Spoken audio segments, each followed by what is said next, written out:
फितरत का सबक। असल ताकत कहाँ छुपी है? जब कोई भेड़िया ये जान लेता है कि अब मुकाबला इसके बस में नहीं रहा, तो वो आखिरी वार की तैयारी नहीं करता। ना ही चीखता है, ना भागता है। वो खामोशी से अपनी गर्दन झुका लेता है।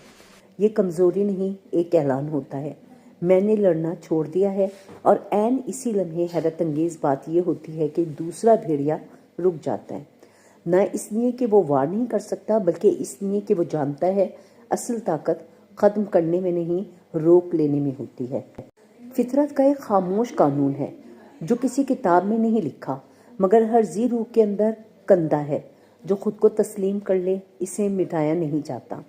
ये उसूल भेड़ियों को याद दिलाता है कि जीत फर्द की नहीं, झुंड की होनी चाहिए। हकीकतन बका अना से बड़ी होती है और ज़िंदगी फतह के गरूर से कहीं कीमती। जो झुक जाता है वो जलील नहीं होता, और जो ताकत के बावजूद हाथ रोक ले वो कमज़ोर नहीं कहलाता। यहाँ कोई शिकस्त नहीं, कोई फतह नहीं, सिर्फ समझदारी है। और एक ज़िंदगी जो अपनी बचा ली जाती है ना, काश इंसान ये सबक सीख लेते।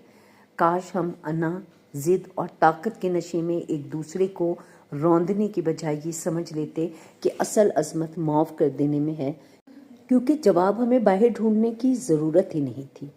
फितरत ने इन्हें शुरू से ही हमारे साथ रख छोड़ा है।